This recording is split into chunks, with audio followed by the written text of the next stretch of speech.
Welcome to Real Issue Podcast. I'm your host, Martel Llewellyn. Guys, if you are a Miami Heat fan, continue to like, share, comment, subscribe. Thank you for all the support. And if you're an NBA fan, subscribe to the channel. And thank you for all the support. Guys, we're pushing 3,000 subscribers. It shows that most of the people who are watching are not even subscribed. We're pushing out content like crazy. Hit that subscribe button. So this comes from the Athletic NBA show, and they said that now it's an interesting shift by Dame this summer because he's given chances or shown patience to other previous GMs. There must have been something through all the communication with Cronin, something that just triggered him to be like, nope, you did me wrong. I want out. I don't understand why people are so surprised. Dame was very clear from the beginning. He said, I don't want to play with 19 and 20-year-old guys anymore. He wants to contend. He's been like in Portland for 11 years now.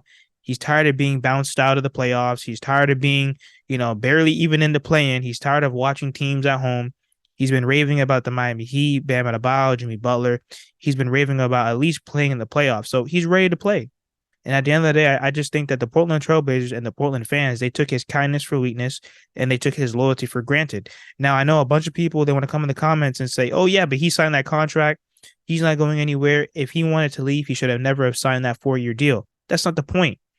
He thought that the Portland Trailblazers would at least do the right thing and build a proper team around him. Now, do they have a great group of young core guys like Sharp, Scoot, and Simons? Yes. However, Dame already said it already. He doesn't want to play with these guys. They're too young, and he doesn't think that they can compete, especially Scoot.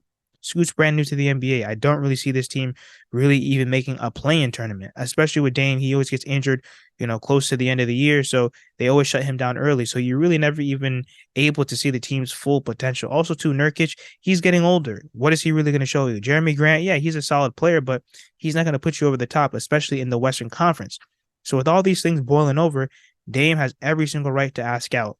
All these other players, James Harden, Kyrie, Kevin Durant, they've all pointed and asked, listen, I want to go to this team. They all say and dictate who they want to play with, how they want to play with them, when they want to play with them, and which team they want to go to.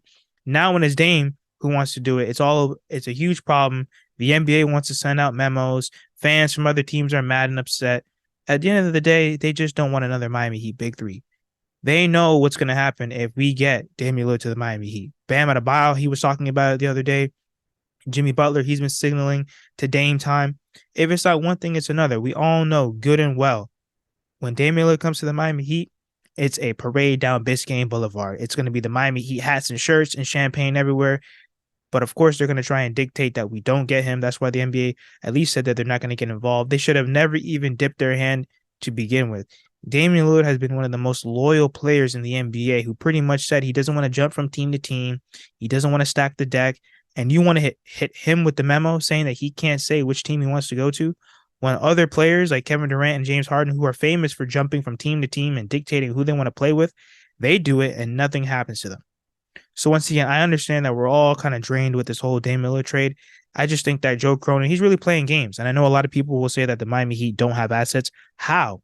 We are offering multiple first-round picks, multiple second-round picks, multiple pick swaps, a young player, and with the expiring contracts. What else does Joe Cronin want? I really don't understand. Like, there's no other teams right now that even want to bid for a guy like Damian Lillard, especially with him making almost $60 million in his last year and at his age. I just don't see other teams giving up primetime assets for a guy in Damian Lillard. And I know that why? Because no one has done it even in the past. No one has ever offered multiple players or maybe even another star player for a guy in Damian Lillard. No one is going to be rushing to trade with Portland. Nobody wants to go to Portland. Dame is the only reason why Portland has been relevant for all these years. But let me know what you guys think in the comments. Like, share, comment, subscribe as we continue to push to 3,000 subscribers.